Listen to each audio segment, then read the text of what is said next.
Saudade dessa família.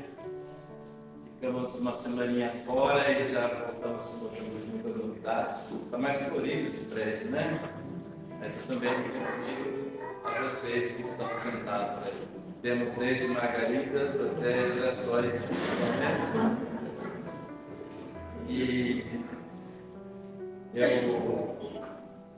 você pode ter percebido que tinha umas bíblias esparramadas por aí, né?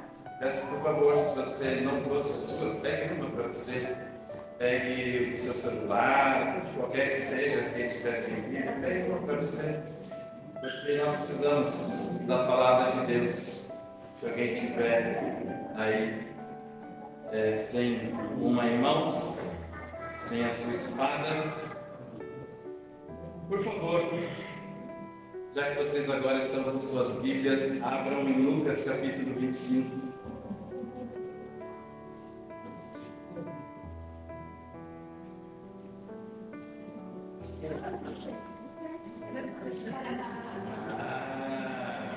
Não tem, né? Então, abram no 24. Abram no 24, Lucas capítulo 24. Parece muito para um único domingo lermos um capítulo inteiro da Bíblia, mas eu volto para a sua colaboração. Lucas capítulo 24, versículo 1. Mas no primeiro dia da semana, alta madrugada, foram elas ao túmulo, levando os aromas que haviam preparado. E encontraram a pedra removida do sepulcro. Mas ao entrarem, não acharam o corpo do Senhor Jesus. Aconteceu que, perplexas a esse respeito, apareceram-lhes dois varões com vestes resplandecentes. E estando elas possuídas de temor, baixando os olhos para o chão, eles lhes falaram: por que buscais entre os mortos ao que vive? Ele não está aqui, mas ressuscitou. Lembrai-vos de como vos preveniu ainda estando na Galiléia, quando disse: importa que o Filho do Homem seja entregue nas mãos de pecadores, e seja crucificado e ressuscite no terceiro dia. Então se lembraram das suas palavras, e voltando do túmulo, anunciaram todas estas coisas aos 11 e a todos os mais que com eles estavam. Eram Maria Madalena, Joana e Maria, mãe de Tiago. Também as demais que estavam com elas confirmaram estas coisas aos apóstolos. Tais palavras lhes pareciam como um delírio, e não acreditaram nelas. Pedro, porém, levantando-se, correu ao sepulcro, e abaixando-se nada mais viu senão os lençóis de linho, e retirou-se para casa, maravilhado do que havia acontecido. Naquele mesmo dia, dois deles estavam de caminho para uma aldeia chamada Emaús, distante de Jerusalém 60 estádios. E iam conversando a respeito de todas as coisas sucedidas. Aconteceu que, enquanto conversavam e discutiam, o próprio Jesus se aproximou e ia com eles. Os seus olhos, porém, estavam como impedidos de o reconhecer. Então lhes perguntou Jesus: o que é isso que vos preocupa? E de que ires tratando à medida que caminhais? E eles pararam entristecidos. Um, porém, chamado Cleopas, respondeu dizendo: és o único, porventura, que tendo estado em Jerusalém, ignoras as ocorrências desses últimos dias? Ele lhes perguntou quais, e explicaram: o que aconteceu a Jesus, o Nazareno, que era varão profeta, poderoso em obras e palavras, diante de Deus e de todo o povo, e como os principais sacerdotes e as nossas autoridades o entregaram para ser condenado à morte e o crucificaram. Ora, nós esperávamos que fosse ele quem havia de redimir a Israel. Mas depois de tudo isso, é já este o terceiro dia desde que tais coisas sucederam. É verdade também que algumas mulheres das que conosco estavam nos surpreenderam, tendo ido de madrugada ao túmulo e não achando o corpo de Jesus. Voltaram dizendo terem tido uma visão de anjos, os quais afirmam que ele vive. De fato, alguns dos nossos foram ao sepulcro e verificaram a exatidão do que disseram as mulheres, mas não viram. Então lhes disse Jesus: ó nécios e tardos de coração, para crer tudo o que os profetas disseram. Porventura não convinha que o Cristo padecesse e entrasse na sua glória? E começando por Moisés, discorrendo por todos os profetas, expunha-lhes o que a seu respeito constava em todas as Escrituras. Quando se aproximaram da aldeia para onde iam, fez ele menção de passar adiante. Mas eles se constrangeram, dizendo: fica conosco, porque é tarde e o dia já declina. Entrou então para ficar com eles. E aconteceu que, quando estavam à mesa, tomando ele o pão, abençoou o tempo de partido e lhes deu.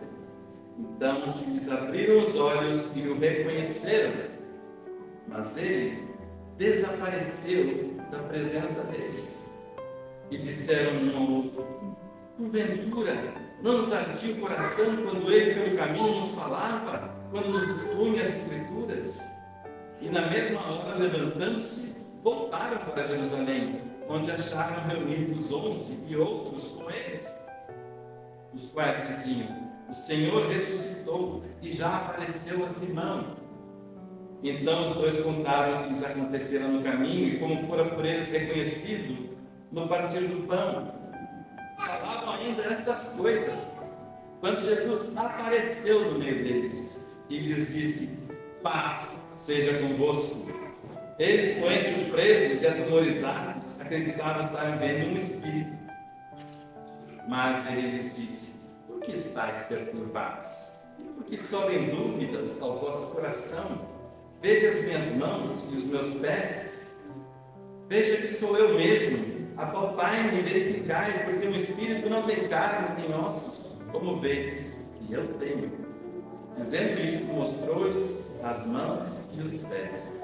E por não acreditarem neles ainda, por causa da alegria, estando admirados, Jesus lhes disse: tendes aqui alguma coisa de comer?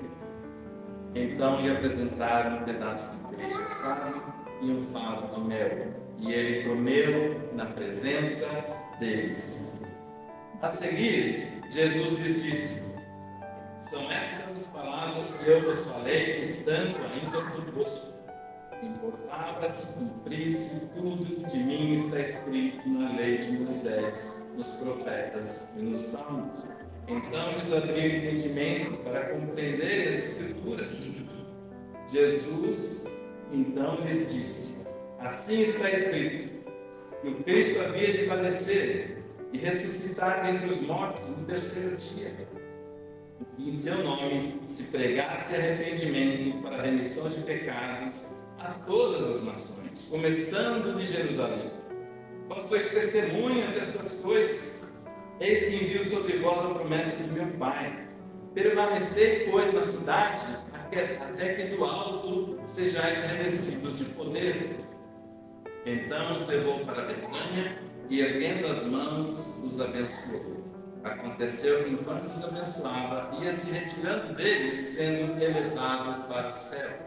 Então eles, adorando, voltaram para Jerusalém, tomados de grande júbilo, e estavam sempre no templo louvando a Deus. Antes de entrar na lição, um breve relato sobre Lucas. Quando, na pandemia do Covid, eu ganhei presente um livro, Lucas, Médico de Vidas e de Almas. Um livro muito bonito, com muitas informações e muitas especulações também. Coisas não confirmadas, mas tem coisas que são fato. Lucas era médico, Lucas não era judeu, era gentil, provavelmente de origem grega, dados os conhecimentos de medicina. Aos 40 anos de idade, ele foi convertido pelo trabalho missionário dos apóstolos. Ele se tornou um apoiador de Paulo. Ele era um historiador, autor do Evangelho de Lucas, autor do livro de Atos, os quais ele escreveu após ter feito uma acurada investigação. Ele pesquisou cuidadosamente os fatos antes de registrá-los e colocá-los em ordem cronológica, inclusive, dos acontecimentos. Isso está dito lá em Lucas 1:3. Lucas ouviu o Evangelho de quem viu e ouviu. Lucas não conheceu Jesus. Lucas não presenciou os milagres de Jesus. Lucas não foi um dos apóstolos que caminhou com Jesus. Ele se converteu pelo que ele ouviu daqueles que viram Jesus, viram os milagres, ouviram seus sermões. Lucas escreveu e registrou com a certeza de quem cuja fé é absolutamente inquestionável. Viveu em consonância, em harmonia com a sua própria fé. Foi morto após uma vida de apoio ao Evangelho. Aos 84 anos, enforcado numa grande árvore, por conta do Evangelho. Talvez isso possa trazer para você algum significado de semelhança. Eu e você também fomos convertidos pelas palavras daqueles que viram e ouviram a Jesus. Nós não estávamos. Eu vou dar um outro exemplo mais banal para vocês, talvez captarem. Eu tenho um cachorrinho pequenininho, amarelo, chamado Tetela, Stella Aqua. O apelido é Tetela.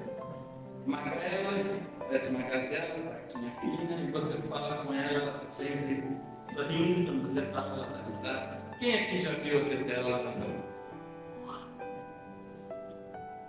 Deduzo que os outros não viram. Quem não levantou a mão ainda não viu. Aí eu trago sempre uma evidência. Esse pelinho branco e amarelado aqui é da Tetela. E eu não sei se isso é suficiente para você. Mas você pode acreditar que ela existe. Pode. Você pode acreditar que ela é amarela, magra, sorridente, que ela descontorce toda quando você fala e ela não rabo sem parar. E você pode acreditar até no testemunho de algumas pessoas que já a viram e a conhecem. Não é verdade? Você pode até acreditar que houve um cara chamado Pedro Álvares Cabral, que navegou de Portugal até aqui. Você pode acreditar nessas coisas, não pode? Lucas acreditou no relato daqueles que viram e ouviram Jesus, com a mesma naturalidade que você acreditou no que eu disse sobre a Tetela. Tomé, porém, teve um momento de vacilo, né?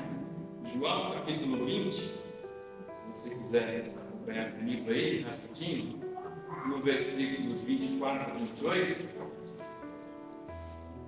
João 20, 24 a 28, ora, Tomé, um dos 12, chamado Dídimo, não estava com eles quando veio Jesus nessa primeira aparição que vocês leram em Lucas. Disseram então os outros discípulos: vimos o Senhor. Mas ele respondeu: se eu não vir nas suas mãos o sinal dos cravos, ali não puser o dedo e não puser a mão no seu lado, de modo algum acreditarei. Passados 8 dias, no outro domingo, estavam outra vez ali reunidos os seus discípulos e Tomé com eles. E, estando as portas trancadas, veio Jesus, pôs-se no meio deles e disse: paz seja convosco. E logo disse a Tomé: põe aqui o dedo, ó incrédulo, e vê as minhas mãos, chega também a mão e põe no meu lado. Não sejas incrédulo, incrédulos, mas crente e promete. Sempre Deus sabe o que disse Jesus. Porque me viste, creste. Bem-aventurados, felizes os que não viram e creram. E ele se referia a mim e a você. Qual é a nossa semelhança com Lucas ou com Tomé? Todos temos crido, todos cremos baseados no depoimento e testemunho de quem viu e ouviu. Qual é a pergunta que fica no ar para nós, então? Será que nós cremos como Lucas creu? Vamos olhar com mais atenção esse último relato de Lucas, capítulo 24. Lembrando que Lucas é o maior autor do Novo Testamento, você sabia disso? Ele tem mais escritos do que o próprio Paulo. Se você somar Lucas e o livro de Atos, o número de palavras, de versículos, de informações, é maior o escritor do Novo Testamento. Lucas, alguém que não conheceu Jesus pessoalmente. Repare algumas coisas intrigantes no texto. Aliás, eu vou fazer a pergunta para vocês. Vocês repararam alguma coisa intrigante nesse capítulo 24? Tem alguma coisa que chamou a atenção? A gente não costuma fazer isso, mas vou dar liberdade para 3 pessoas falarem aqui. Eu fiquei intrigado com isso. Diga lá. Alguma coisa que chamou a atenção?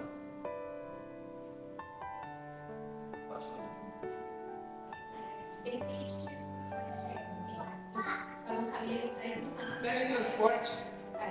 Jesus, no texto, ele tinha carne e ossos. Ele comeu peixe, favos, ele se alimentou lá na praia, os discípulos, ele se alimentou diante dos apóstolos. Carne e ossos, ele falou, não sou um espírito, eu tenho um novo corpo, um corpo celestial, que inclusive subia aos céus com ele. Você já tentou subir um pouco? Eu subi a 5.000 metros hoje. Topo do Passo São Francisco, lá da Cordilheira dos Andes. Falta ar. A gente levou falando de oxigênio, mas não tem oxigênio com 5 metros, estava no pé no chão. Estava no topo da cordilheira e não tinha ar. Jesus subiu aos céus com esse corpo celestial. E ele vive, e ele tem teletransporte. Ele estava aqui, ele desapareceu também.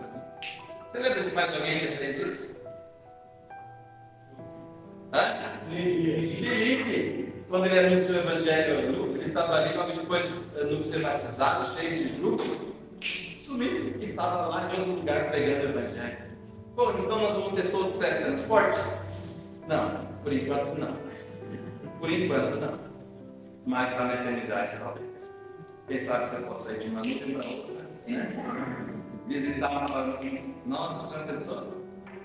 Nada de crachá, nada de passagem, nada de 12 horas no avião, né? O que mais te chamou a atenção, te intrigou nesse texto de Lucas?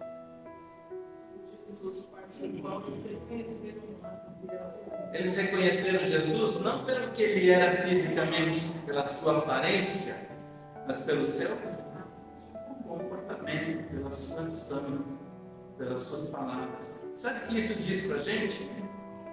Você pode partir dessa vida aqui, mas sabe o que fica?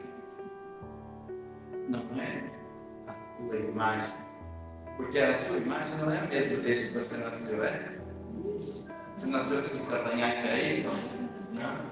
Eu nasci, eu era mais parecido com o que eu sou hoje, nem tinha cabelo aqui. A gente não tem todos os dias a mesma aparência, nossa aparência vai mudando. Mas tem alguma coisa que marca as nossas palavras, as nossas atitudes, as nossas ações. Isso fica para a eternidade. É nossa identidade. Jesus tinha uma identidade reconhecível. Aquilo que ele fazia e falava é inconfundível. que mais? Uma última coisa que tem chamado a atenção. No finalzinho do livro, lá, antes de acabar, o que aconteceu? Jesus subiu aos céus. E como é que eles voltaram?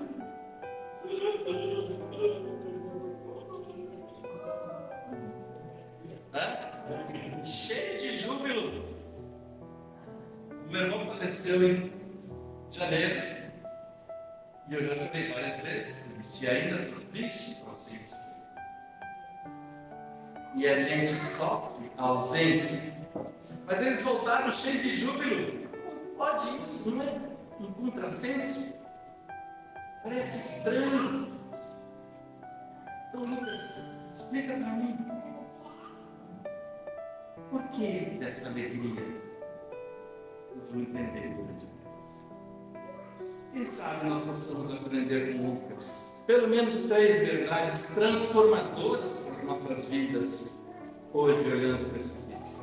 A primeira que eu queria destacar para vocês é que Jesus ressuscitado assume novamente a glória que ele já tinha antes de vir ao mundo. Isso traz algumas implicações. Vou fazer uma pergunta. Vocês acham que o poder de Jesus aumentou, diminuiu ou permaneceu igual quando ele veio ao mundo ou quando ele ressuscitou e foi glorificado? Vocês acham que o poder de Jesus aumentou, diminuiu, permaneceu igual? Pense um pouco sobre Jesus aqui na terra. O Senhor deu pelo menos 3 mensagens altamente significativas a seus discípulos lá em Jerusalém. Primeiro, que a sua ressurreição foi real e todos são herdeiros desse maravilhoso dom. Todos nós somos herdeiros desse maravilhoso dom da ressurreição. Segundo, a expiação chegou ao fim, ela se completou. A obra da expiação dos pecados está plena, completa. Mas para partilhar totalmente das suas bênçãos, nós teríamos que cumprir algumas certas exigências. E terceiro, que seus discípulos ficaram responsáveis por levar a mensagem do Evangelho ao mundo. Essas 3 coisas a gente aprende desse período de Jesus aqui na terra. Mas Jesus é Deus. Antes e depois da sua encarnação, Jesus é Deus. Ele se esvaziou da sua divindade, da sua glória, nasceu de mulher, morreu e ressuscitou, e ao ressurgir foi glorificado novamente. Mas reassumiu a glória que ele tinha antes. Porém, seu poder e autoridade permaneceram o mesmo. Todo o tempo de Jesus aqui na terra. Quem é esse que dá ordem para o vento, até os mares e obedece? Quem é esse que ressuscita um morto de 4 dias? Quem é esse cujos poderes são incalculáveis? Ele é o Todo-Poderoso. Outro ponto que eu queria compartilhar com vocês. Então, Jesus ressuscitado continua com todo o poder de Deus. Não aceite crer naquilo que não foi revelado por testemunhas oculares, que viram e ouviram a Jesus. Não aceite. Diversos grupos religiosos que se autodenominam cristãos ensinam falsas doutrinas que jamais foram sequer mencionadas ou sugeridas na palavra de Deus. Não quero aqui apontar um exemplo, mas João traz advertências na sua carta. Nós vamos ver. Deixa eu contar um exemplo. A gente estava viajando, a gente foi para um dos estados mais pobres do país, a gente foi para o Piauí. A gente saiu de Teresina, sentado lá, alugamos um carro, 5 horas de viagem para chegar no litoral. Passamos o roteiro, fizemos um mês, lá para onde que eram os atalhos, vamos pegar 3, 4 por 3, descer, tá bom. E pus o celularzinho no painel do carro, saímos, 1 hora de viagem, estávamos em Altos, no Piauí, uma cidade. Aí dali, seguindo o celularzinho, segue aqui, tá? E tocando 1h30, e a estrada está ficando mais esburacada. Depois não tinha mais acostamento. Depois ela ficou de paralelismo. Depois ficou estrada de terra. E eu falei, nossa, que olhei, pô, que isso? Nossa, que estrada, nossa, não sabia que para chegar na praia ia ter que enfrentar isso. De repente acabou a estrada, tinha um rio cruzando por cima da ponte.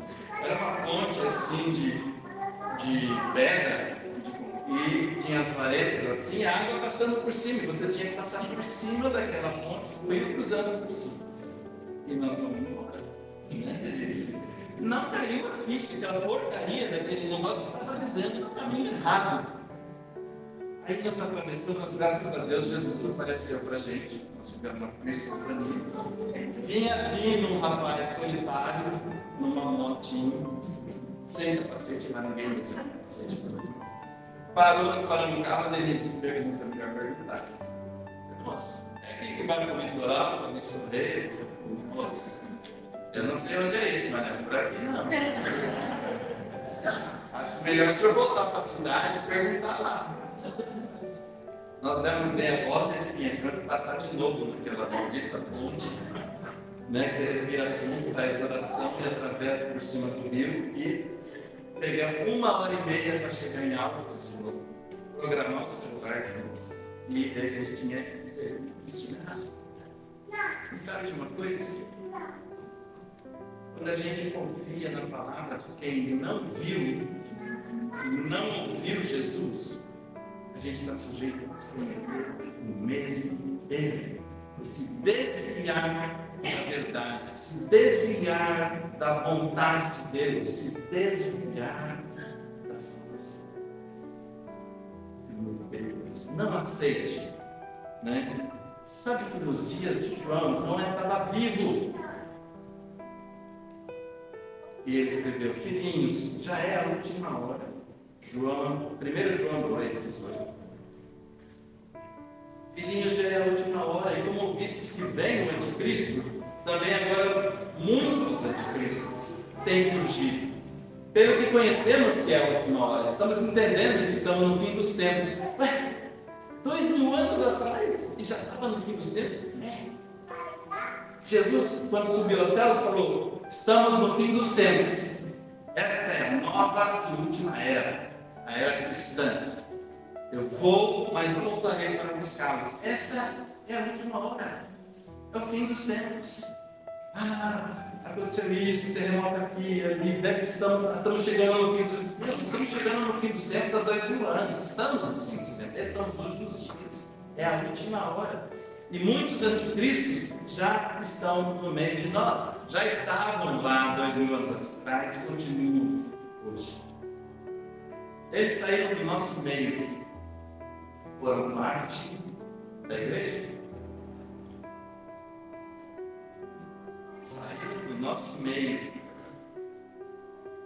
Mas nunca foram dos nossos. Porque se tivessem sido dos nossos, teriam permanecido conosco. Todavia, eles se foram para que ficasse manifesto. E nenhum deles é dos nossos. Quem é o mentiroso, senão aquele que nega que Jesus é o Cristo? Esse é o anticristo, o que nega o Pai e o Filho. Muitas pessoas pregam por aí muitas coisas, até mesmo em nome de Jesus, mas não tem nada a ver com o Pai nem com o Filho. Eles não têm a verdade de si mesmos. Por isso, faça como os irmãos Perec. Verifique nas Escrituras diariamente para ver se as coisas são de fato assim. Não engula. Como é? Sabe? Por letra. 1 Timóteo 4, versículos 1 a 5. Vou dar uma palhinha para vocês.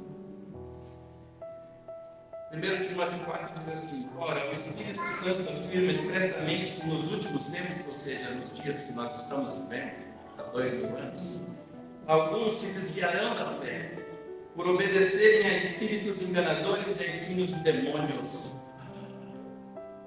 pela hipocrisia dos que falam mentiras e que têm cauterizado a própria consciência,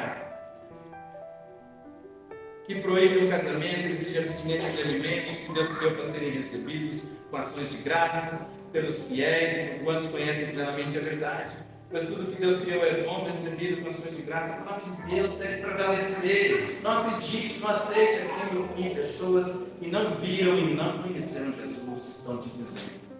Vá para as Escrituras e ouça. Mas Lucas não viu, não conheceu Jesus. Pode acreditar no Lucas. É uma exceção. Pode acreditar no Lucas. Lucas creu e escreveu e testemunhou. Na minha opinião, Deus permitiu isso, está aqui na Bíblia, para que cada um de nós possa se identificar com Ele e falar: eu sou como Lucas. Eu não vi o próprio Cristo, não estava lá, mas eu creio com a mesma fé de Deus. Terceiro ponto, para não ficar demais. Antes, também gostaria de falar isso. A ressurreição de Jesus não foi uma experiência igual a de Lázaro. Lázaro voltou à vida, mas Lázaro ressuscitou da sepultura e acabou morrendo novamente. Jesus não, ele ressuscitou dos mortos, permaneceu vivo. Jesus vive. A sua vitória sobre a morte, seu corpo glorificado, nos dá certeza de que Ele não apenas está conosco hoje, mas que um dia todas as coisas serão renovadas. Isso chama-se paraíso eterno, eternamente renovadas. É nisso que nós cremos, é nisso que nós esperamos, confiamos. Terceiro ponto, último. Você foi tocado pelo Evangelho do Emmanuel. Que quer dizer Deus conosco. Quando o anjo disse para Maria, apareceu para José no sonho, quando Isaías profetizou lá no capítulo 7, falou que aquele que nasceria da Virgem seria chamado de Emmanuel, que quer dizer Deus conosco. E não é Deus com eles, com aqueles. É Deus conosco. Deus conosco nos desafia a sonhar. Sonhe alto. Você tem sonhado? Você tem desejado? Você tem buscado crescimento? Sonhe alto.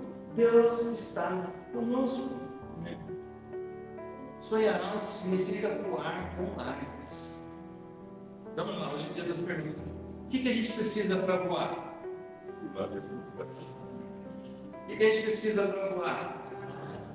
Asas. Como é que a gente chama a Bíblia? Dá o nome de asas. Como é que ela chama? Asas. 2 vezes. Fé.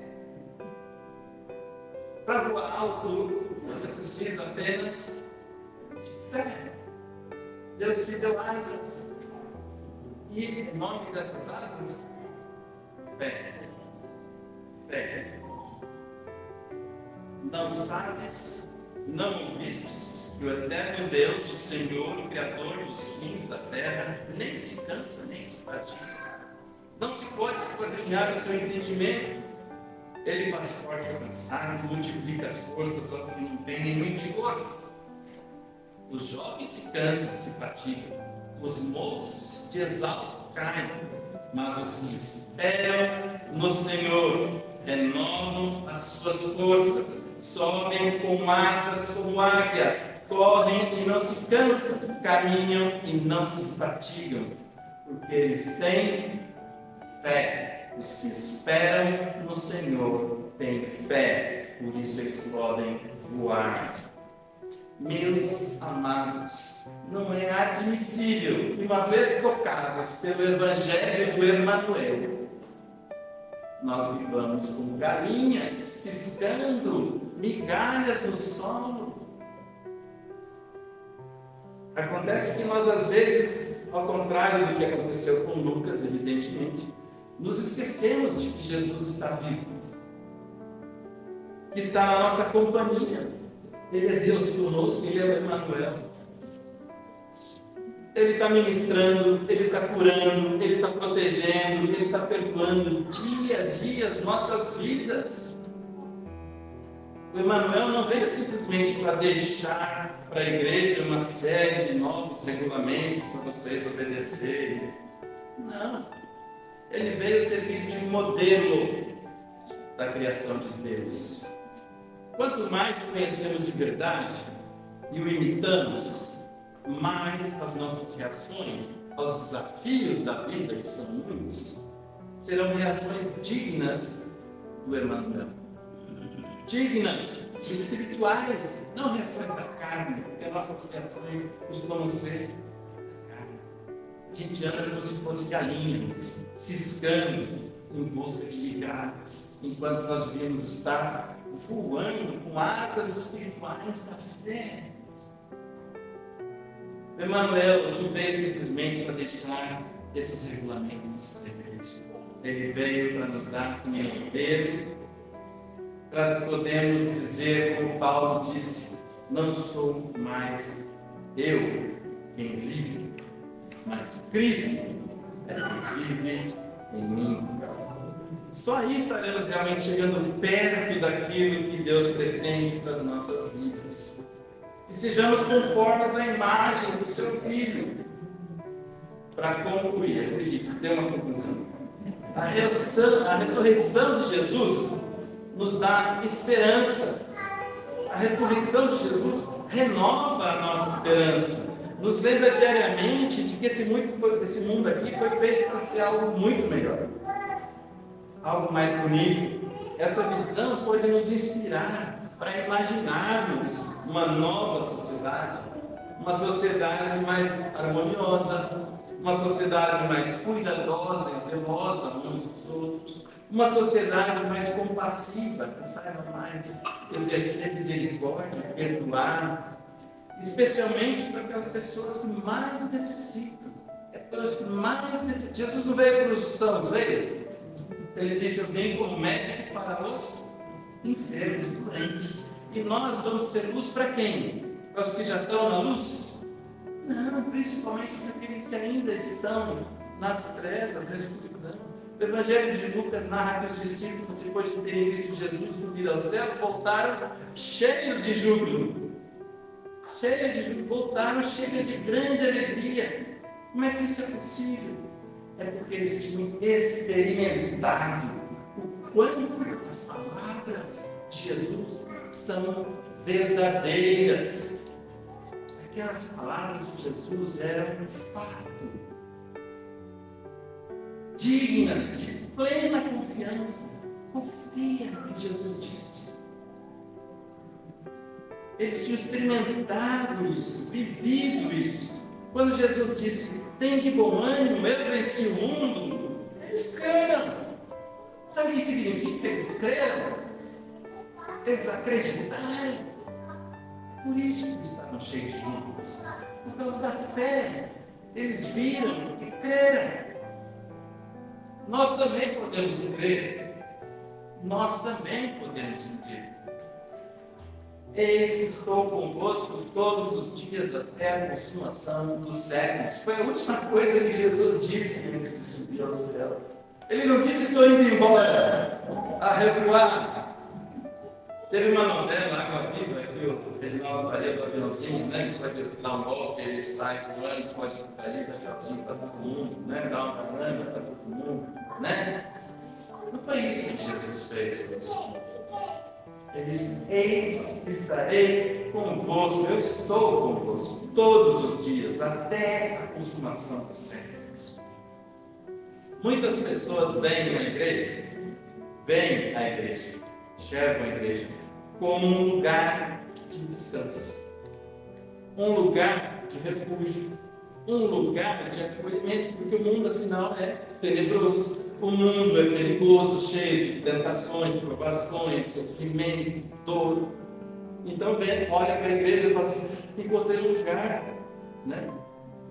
Uma rede, um travesseiro, uma mantinha, um ar-condicionado, um radinho, uma musiquinha, e aqui, calor. Desculpa te desapontar, cara. Desculpa desapontá-lo, mas esse lugar que você está procurando se chama paraíso eterno. A igreja é o corpo do Cristo ressuscitado. A igreja é o corpo do Cristo ressuscitado. Nós somos o corpo. Jesus ressuscitou e nós somos o corpo do Cristo ressuscitado. Lembremos especialmente da presença que Ele mesmo nos indicou.